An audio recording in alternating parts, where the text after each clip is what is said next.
What is up, y'all? Welcome back to my channel. Thank you so much for tuning in. Today we're talking June Player of the Month candidates. It was a huge month. We know everything that went on with the sticky stuff and offense turning up. It wasn't just the sticky stuff. It was definitely the weather playing a role too. I think we often see offense tune up in June. The weather gets hotter, ball starts flying, maybe pitchers starting to fatigue a little bit. There's a lot of different factors. The sticky stuff plays a role, make no mistake about it, but it wasn't the only thing that was going on. Plus, there were still some great pitchers, which we'll get into.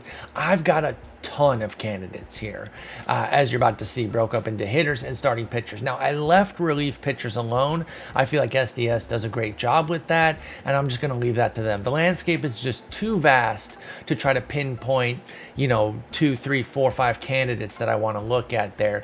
I would just want to do like 15 of them, and that's not something we need to do. So SDS handles that.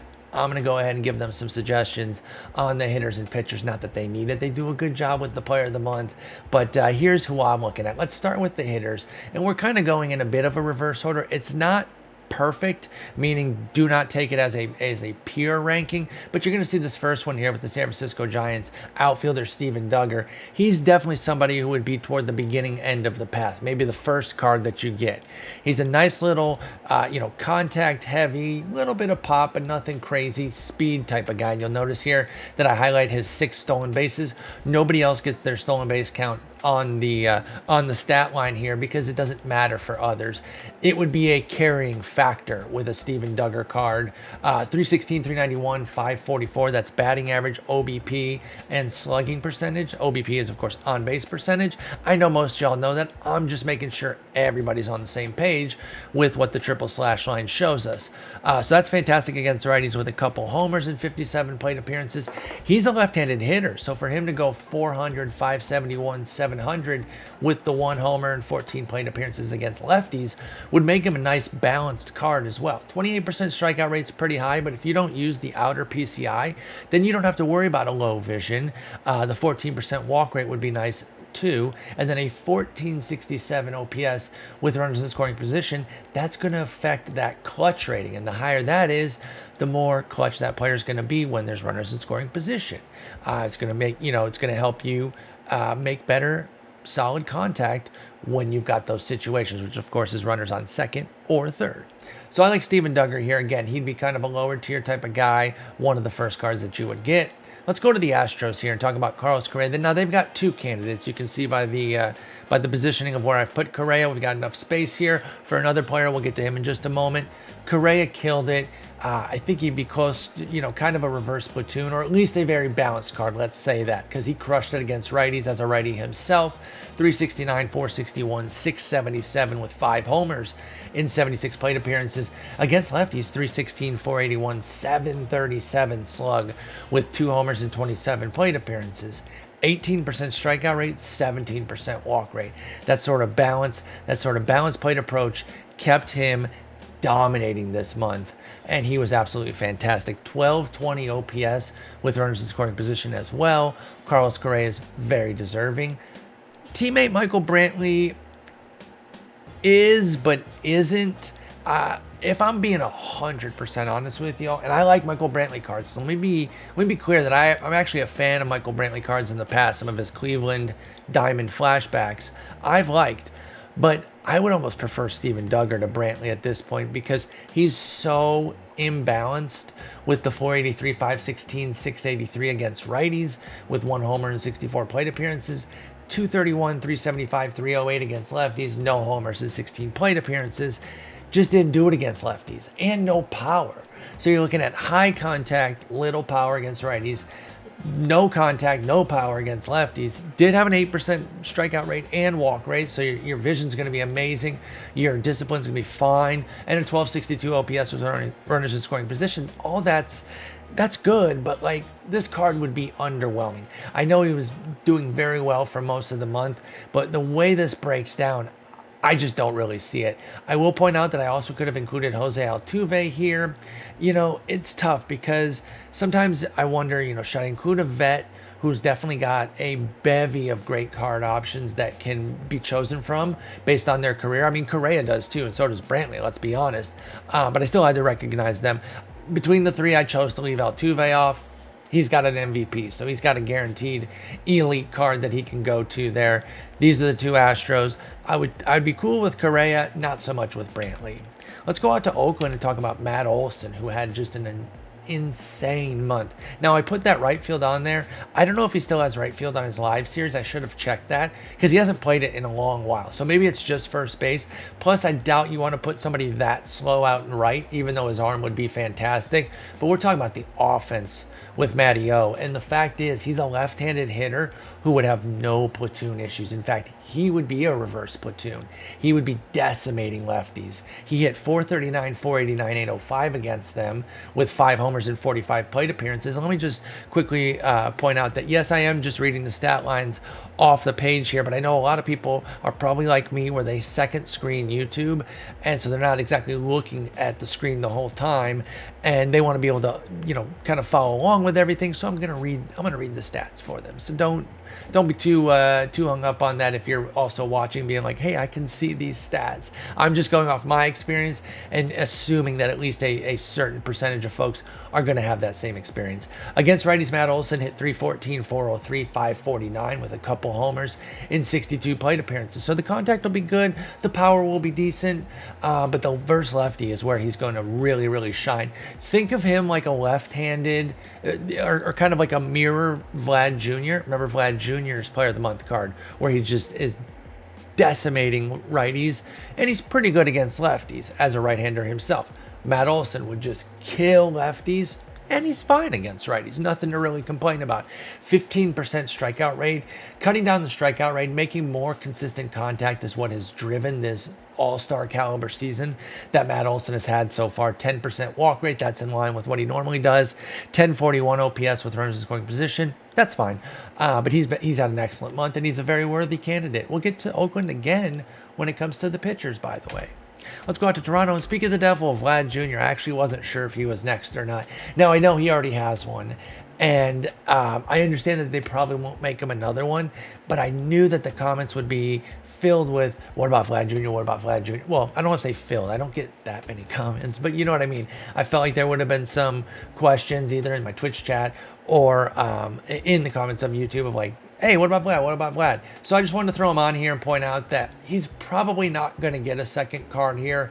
They're probably going to save his big dog for finest at this point and just continue to pump up that live series card. But I figured I'd include him just to highlight how amazing he's been. Because frankly, it would be kind of the same card. I just mentioned how his current Player of the Month crushes righties and is good enough against lefties. That's what we would have here. 403, 469, 861 slug against righties with 9 homers and 81 plate appearances.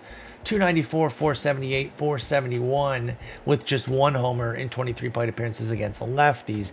Notice that the slug is actually lower than the OBP, and that just speaks to the great eye that he's had, but also the solid but unspectacular power he has against lefties this month.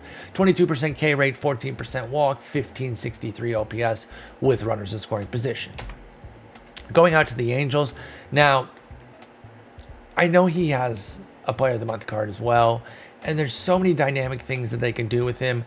Shohei Ohtani is going to the All-Star game as well. He's going to get a home run derby card if they do those again, which of course they will.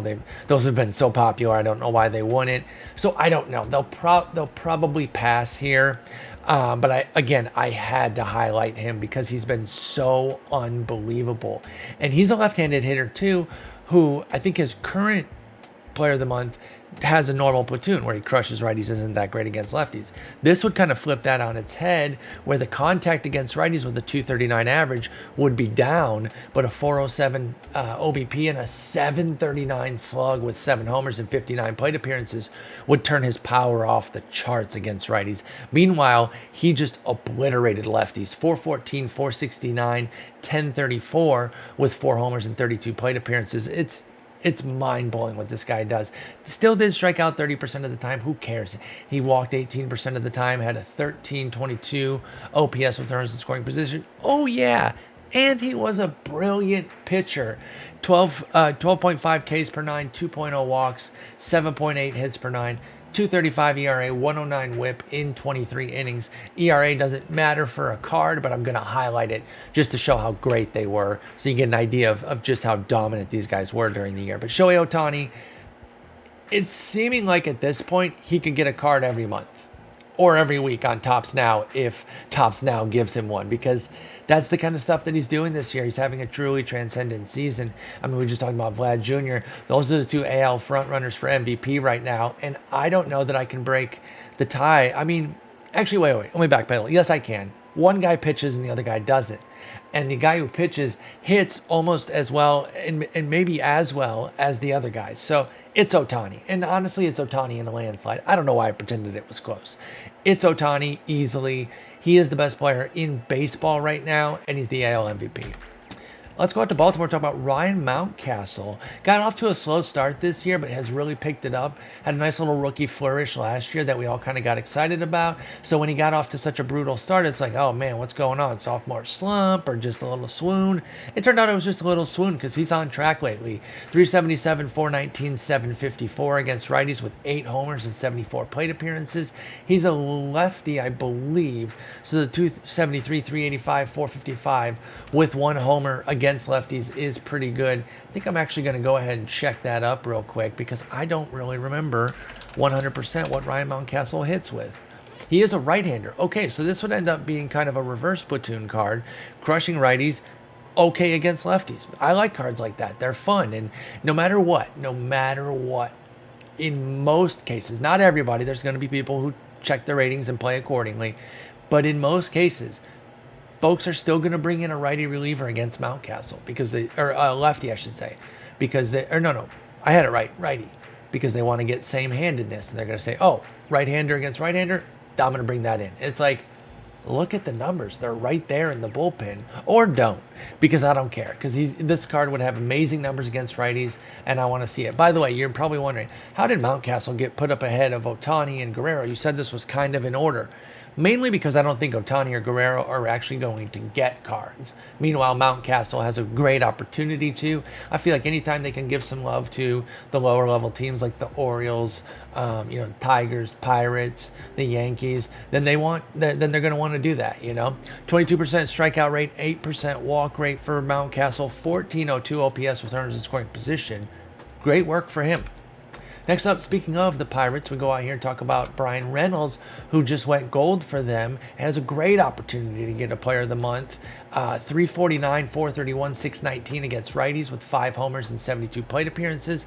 393, I did not stutter. He had the same average in OBP against lefties with a 571 slug and 1 homer and 28 plate appearances. He's a switch hitter, 15% K, 9% walk rate, 1372 OPS against with runners in scoring position. This would be a nice little card, man. Brian Reynolds has a pretty clean swing. He's getting better with his power. I think his live series card is actually going to start to maybe become something that you might want to use in like Battle Royale, especially if you can kind of get up into that 82 to 83 range.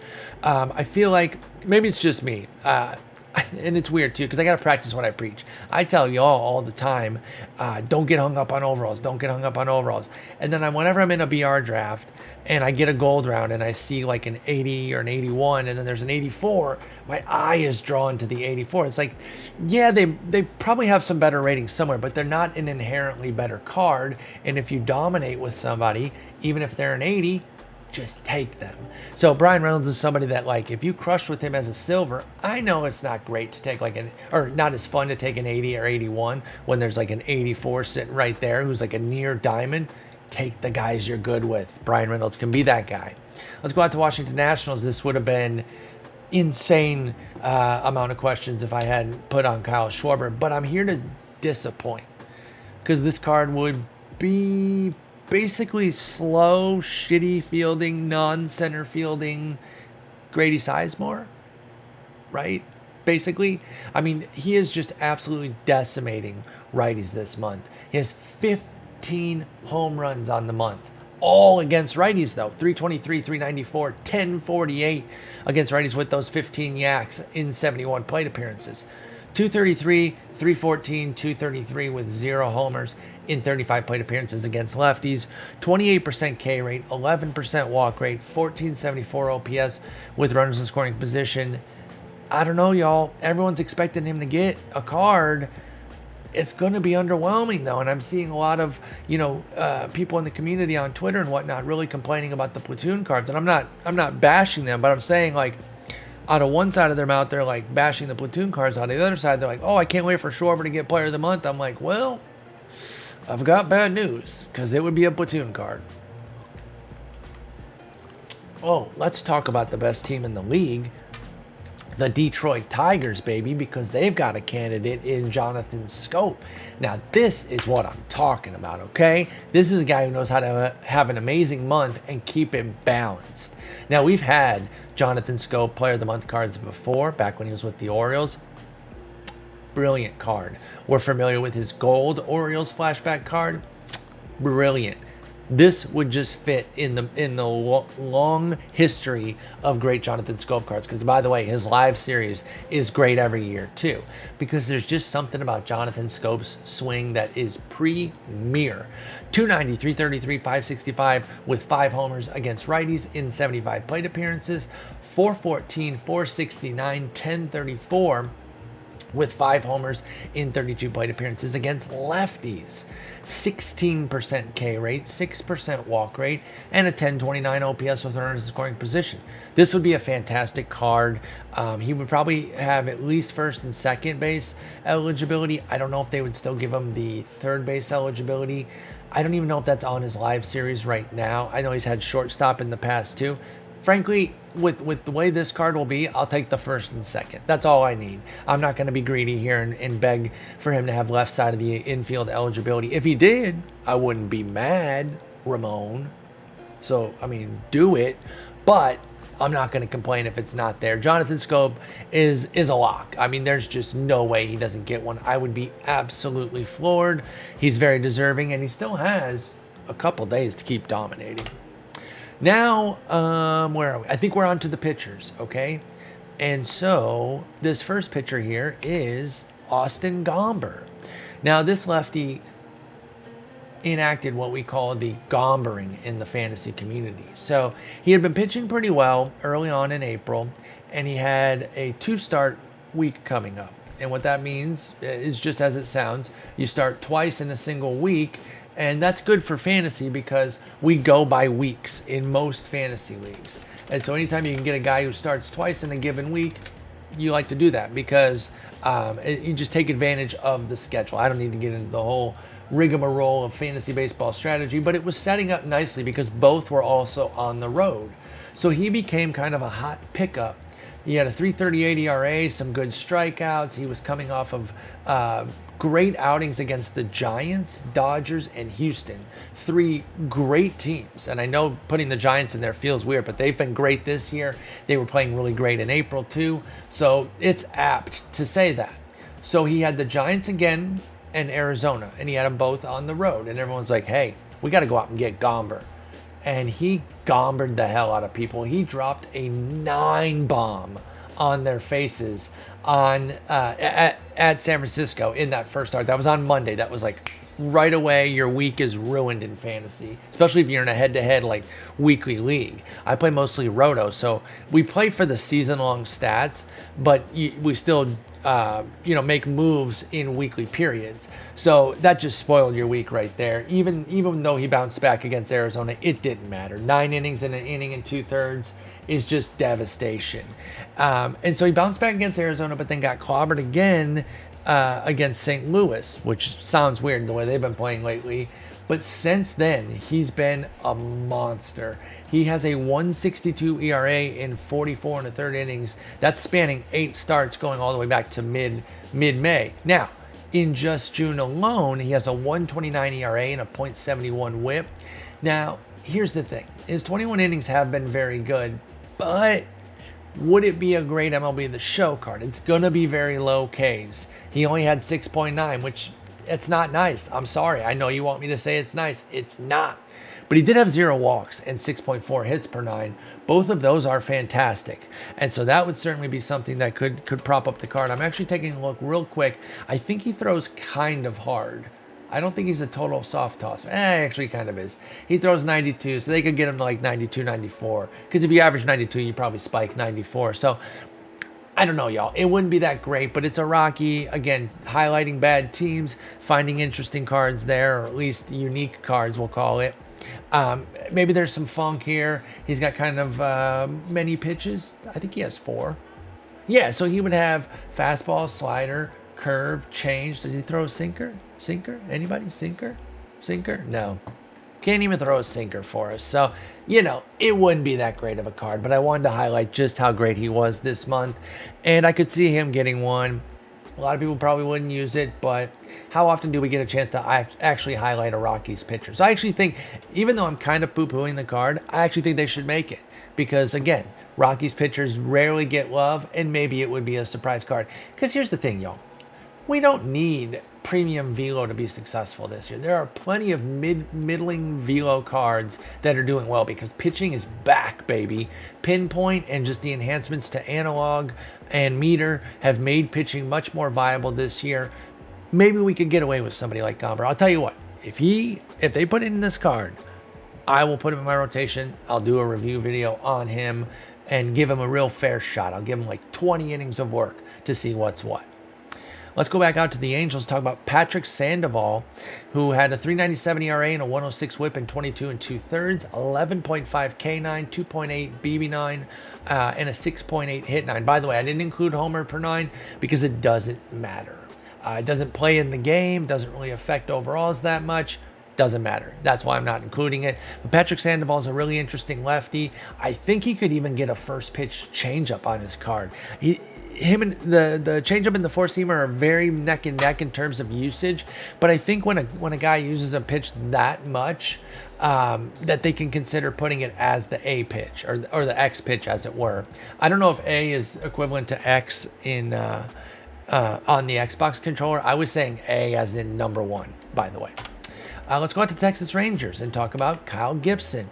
This is kind of a right-handed Gomber, sort of, in that anytime you can get an opportunity to highlight a Texas Rangers pitcher in this day and age, you maybe got to take the opportunity. He also doesn't strike out a ton of guys. He also doesn't throw super hard, but there could still be some interest here with this card. 7.9 Ks, 2.1 walks, 7 hits on the button, 1.52 ERA, and a 101 whip in 29 2/3. And I'm looking right now, he does throw a sinker, okay? He throws a 93-mile-an-hour sinker. Could probably finagle that, make sure the peak of that sinker should be around 94. He also throws a cutter and a slider. So he's got meta pitches that we would want, and a changeup, by the way. He's a real kitchen sink kind of guy because he's also got a curve and a force. My man is throwing everything, okay? And it's working. So, even if they just give him the sinker, cutter, slider, changeup, everyone will be happy. But they got a little curve they can throw in there with the R1 pitch and even a four-seamer. So there is actually more to like here. Maybe comparing him to Gomber was a little bit too light because I think this card would be much better just based on the sinker-cutter combo alone. And so I'm kind of pulling for Kyle Gibson. It'd be a fun card to get.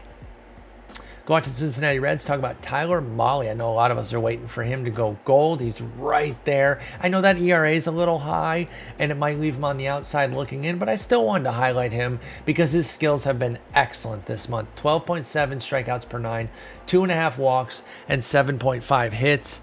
Just fantastic across the board. Like I said, that 4.34 ERA is a little high, but it's not awful. I think too often we see an ERA that starts with a 4 and it's like garbage. You're trash. You're the worst player ever. How are you pitching in Major League Baseball? And it's like, relax. A 4.34 ERA. Think about this. Quality start is 6 innings, 3 runs. That's a 4.50 ERA. And not everyone, but a lot of people bag that. They're like, what's quality about that? I'm like, everything. What are you talking about? And I mention this a lot. So if you watch me a lot, you've heard me say it a billion times, and I'm sorry that you're hearing me repeat it. But like, if you leave your team, even if it's a 3-0 deficit, you give up 3 runs, they don't get you anything, and you're out after 6. They're not out of it. Like, you can't be out of it when you give up 3 runs in 6 innings. Like, that is a quality outing. And this study's a little bit old that I did a long time ago. But when I did it, it's probably actually better now, to be quite honest. When I did it 5, 6, maybe 7, 8 years ago, to be honest, 10% of quality starts were 6 innings, 3 runs exactly. Most 90% were better than that. So complaining about basically the baseline of a statistic is kind of stupid. Plus, a 4.34 ERA is better than that. So anyway, Tyler Mahle was great. 110 whip. Hold for gold, by the way, if you're investing in his live series card.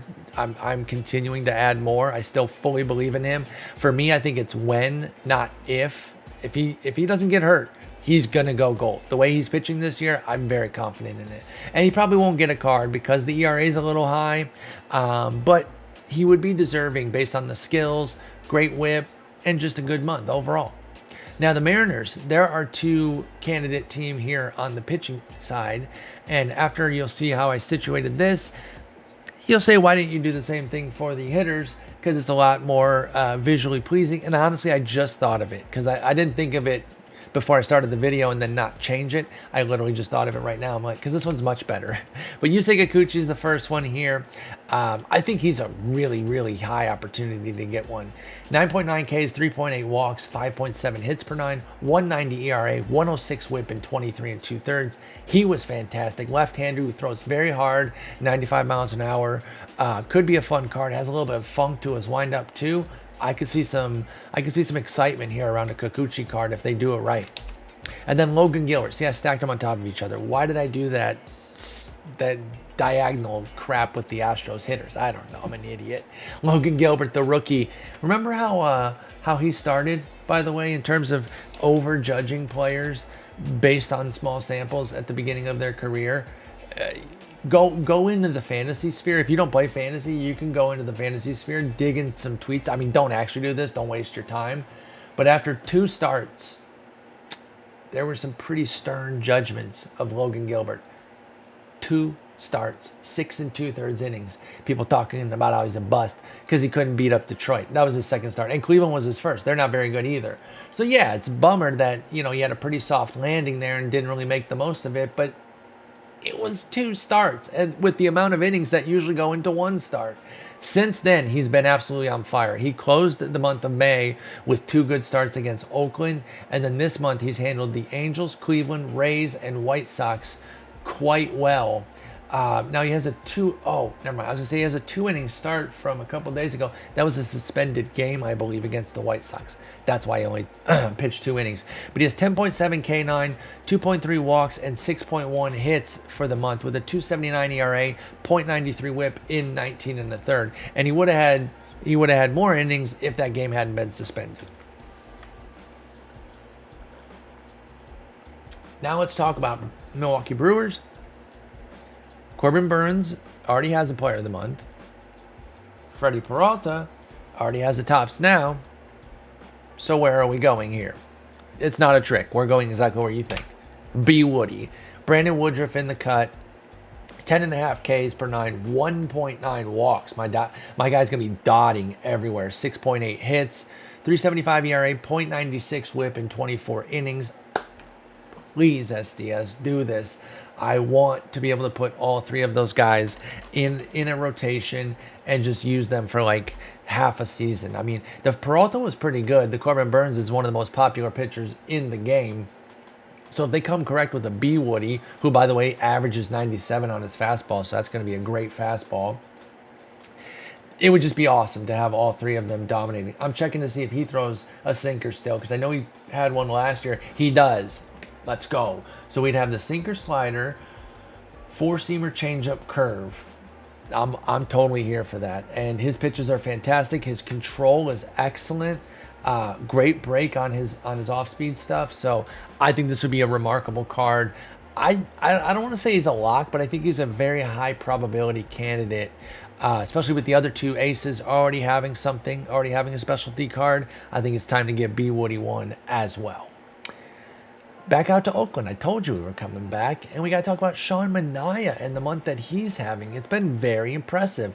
The left-hander's he's had his flashes. Former first-round pick with KC, traded out to Oakland.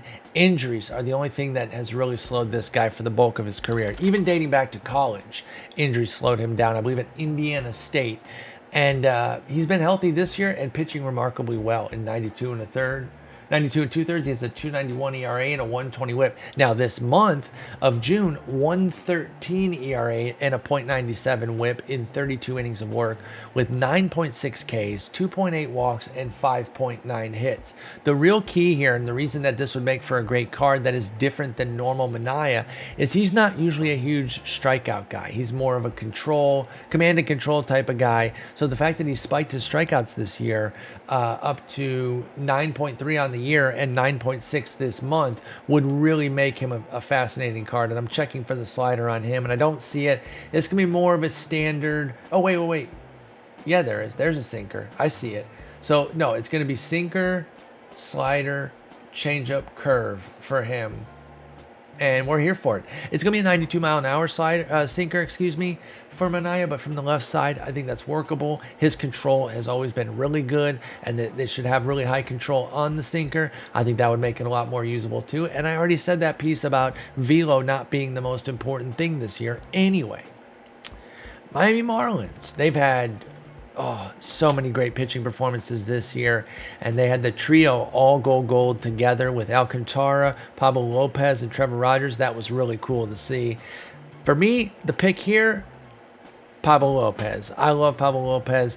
Big fan of what he's been doing this year. I actually should have checked the other two just to see if all three had excellent months that were Player of the Month worthy, but I think Pablo is my pick just because he's my favorite of the three. 11.3 K9, 1.3 walks, 7.4 hits, 3.21 ERA, .96 WHIP. Sub 1 WHIP is just bananas. Like, you're maintaining that for a month. I mean, some guys are maintaining it for the year, which is bananas, but you're keeping a WHIP under 1. That's going to be really good. That's saying, obviously, that the hits and walks have been fantastic. 28 innings of work, too. He's been going deeper into games. I think this would just be a tremendous card. And I don't think we've ever had a specialty Pablo Lopez. In fact, we haven't had a specialty card for any of the big trio that they have. So honestly, I would take anything we could get here. I wonder. I'm going to look real quick. If you guys can bear with me here, doing this on the fly, I want to see if the other two had big months that would merit anything. So looking at Trevor Rogers, he's also very much a candidate. He had a 2.63 ERA and a .88 WHIP in 24 innings with a 9.4 K9, 2.3 walks, and 5.6 hits per 9. So, I mean, that's fantastic right there. Now, I'm trying to figure out why Alcantara isn't showing. Okay. So his hits, he wouldn't make for such a good card. And this is why I didn't think he would go gold when he did last week, Alcantara, because his Ks have been lagging a bit this month. He only had 6.3 K9, 8.2 hits, and a 1.9 BB9. So he's not really a candidate for Player of the Month, but I absolutely think that both Lopez and Rogers are. And I'm going to go ahead and, you know what? I'm going to lock it in. I'm going to say one of the Marlins gets it. Now, I'm not going to be bold enough to pick my guy Lopez and say he definitely gets it, but I'm betting that one of Lopez or Rogers gets it because they've just been so good this month. I think it's time to give them a specialty card. Let's go out to Tampa Bay Rays here and talk about Tyler Glass now. And I'm a little sullen because his season's pretty much over, and it's really disappointing. And I hope that they consider giving him a Player of the Month card as a nice, big diamond for us to utilize this year, since he's not going to be able to be putting up enough numbers to get a finest or anything like that, or like have a big Tops Now week where they can get something. So we need something for Tyler Glass now. I heard they might be back for the playoffs, but we can't bank on that. 12.5 Ks, 2.0 walks, 6.5 hits, 3 ERA flat, .94 WHIP, 18 innings of work. It would just be kind of like, hey, you were great this year. He is a live series diamond after all. You're going to be out for a while. Let's hit you with a specialty card. So even though his innings count is a little bit light relative to the other starters, I still think it'd be worth giving it to him.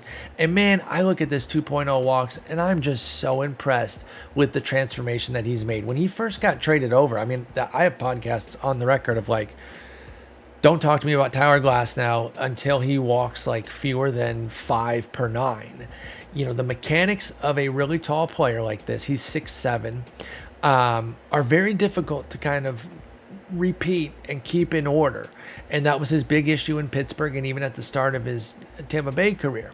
He's He's been working with Kyle Snyder, though, who I believe is also very tall himself, so it kind of helps him figure out the best path for guys like Glass now, and they have turned him into the ace that people thought he could be before he even reached the majors, when he was back in the minors as a prospect, and he's been amazing. Health has really been the only thing that's been in his way these past couple years, but unfortunately it keeps cropping up year after year, and he talked about how the sticky stuff ban hurt him because since he couldn't get the grip that he was used to just from sunscreen and rosin, which I really don't have a problem with, and I'm not sure I can be convinced that I should have a problem with it, considering that you'd be insane not to wear sunscreen out in the sun when you're playing baseball, and the rosin's on the mound. I just don't have a problem with that. Unlike spider tack and things like that, that needs to be ousted. But rosin and sunscreen, come on. But he said because he couldn't get the normal grip, he was gripping the ball tighter, and there was a cascading effect down there into his arm injury, and that really sucks. So you lose again, Rob Manfred. Way to go. San Francisco Giants here. Now, this one has to be a stone cold lock, and I'm going to say he's a lightning candidate. And we're going to talk about Kevin Gausman. Now, one of the things that really helps him stand out isn't just his skills, which would make the card fantastic, but I think another reason that he could be lightning is because his ERA and WHIP were so unbelievable. And like I said, ERA doesn't go on the card anywhere. There's no ERA per 9 or anything. But when you're talking about player of the month, when you have such a minuscule ERA, that's the kind of stuff that earns you that lightning, because it's like, wow, look how exemplary he was. And so I think a 173 mark in 26 innings is huge for him. A .65 whip, my God, that's insane. Like, that's the Grom type stuff. 10 Ks per 9, 1.4 walks, 4.5 hits, just absolutely insane. If you like throwing splitties, get ready, because Kevin Gausman's is going to be absolutely bananas on his card. He has really developed out in San Francisco, and he's just fantastic. And I think he's, like I said, I think he's a lock. He has to get one. Maybe not for the Lightning. He's a Lightning candidate, but he's a player of the month card lock. I would be floored if he doesn't get it. And I do have one more. And yeah, it's the guy you think. It's Jacob deGrom. And I know he's going to get a finest. He's got Cy Youngs for days. There are opportunities to give him premium cards everywhere. And by the way, his live series is premium right now. You can use that card on every level right now. In fact, you could even before the recent changes, when they added Outlier and they improved the control and break, you could use him anywhere. I've watched him on Legend cut up amazing players, and I've used him on All-Star and Hall of Fame, and I've cut up players myself. So that card is amazing, and that's probably why they'll pass and just wait to give him finest or a Cy Young card or whatever. But look at these numbers, y'all. I had to consider it here, because they could go, lightning for him with like a 96 or 97. I mean, these are 99 numbers, but they could tamp him down a little bit just to ensure that they could still go 99 with his finest that he's 1 billion% getting. But even if he doesn't get anything, I just had to show you guys these numbers. In fact, I probably should have played the warning first, because this is probably breaking TOS on YouTube to show this. 13.3 Ks, 1.3 walks, 2.7 hits, .67 ERA. Remember what I said about Gausman? His whip is deGrom's ERA. .67 ERA, .44 whip in 27 innings. He's insane, y'all. Like, he's truly, truly bananas. He hasn't buckled an inch since the sticky stuff ban either. So any of you out there trying to be like, well, he's probably cheating. First off, even if he was using something, sunscreen or rosin, or even spider tack, let's go on an alternate timeline where he's using that.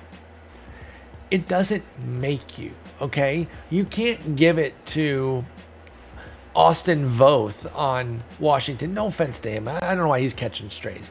You can't give spider tack. Let's not name anyway. You can't give spider tack to generic third starter on a AAA team and just say, here's a tub of spider tack. Go be great in the majors, and they will. I should have used this because it's like a bottle that would look like it's spider tack. That's not how it works, okay? That's not how PEDs work either. And the general public has such a fundamental misunderstanding of what this stuff does. Now, I'm not here to say that it's not cheating. It is. It is against the rules, particularly stuff like spider tech and other foreign substances, concoctions that guys are making. Sunscreen and rosin, again, don't get at me about that. But it doesn't make players. So even if he was using it, it wouldn't really deter from what he's doing. But he's not. Or if he is, he's hiding it very well, because now you're getting checked after every half inning, and he has not lost even an ounce of dominance. He's the best pitcher in the game. He's the best pitcher we've seen since Pete Kershaw or Pete Verlander. He may even be better than them. It's one of the best pitchers ever, and I'm just loving and enjoying it. You know, my dad got to watch like Koufax and Gibson and guys like that in their prime, and he'd always tell me stories about it, which I loved hearing. And I'll be able to tell my kids and grandkids about Jacob deGrom and Clayton Kershaw and Pedro Martinez and Randy Johnson and Justin Verlander, that I got to watch them. And that's awesome. So take it in, y'all. I don't care if you're a Mets hater and you root for one of the other NL East teams, or you're a Yankees fan and you kind of crap on the Mets. At least appreciate it, okay? You don't have to love him if he's a rival and he blasts your team every fifth day in the NL East. But you should at least appreciate it. That's something I regret not doing with Jordan. Now, I still have the memories of watching him, but they were all hate-filled. I hated his guts because I'm a Pistons fan. And so, I was expected to, and I fulfilled that role. But I should have appreciated him more when he was playing. And I didn't make that same mistake with LeBron, who also battled the Pistons during his come-up. I still appreciated him all the way through. Appreciate Jacob deGrom. He's an absolute god. Anyway, there's my candidates. Like I said, I don't want to say that I missed anyone, because I did a pretty thorough scrubbing, and I know that there's other candidates out there. So if I didn't put somebody on that you wanted to see included, put them in the comments below, or hit me up on Twitter @Spore, twitch.tv/Spore. I'll be live pretty much all week this week. I didn't go live on Monday to make this video, but I'll be live Tuesday, maybe Wednesday, Thursday, Friday for sure, Saturday for sure, and then Sunday TBD. So that's the loose schedule on Twitch. But thank you so much for watching. Take care.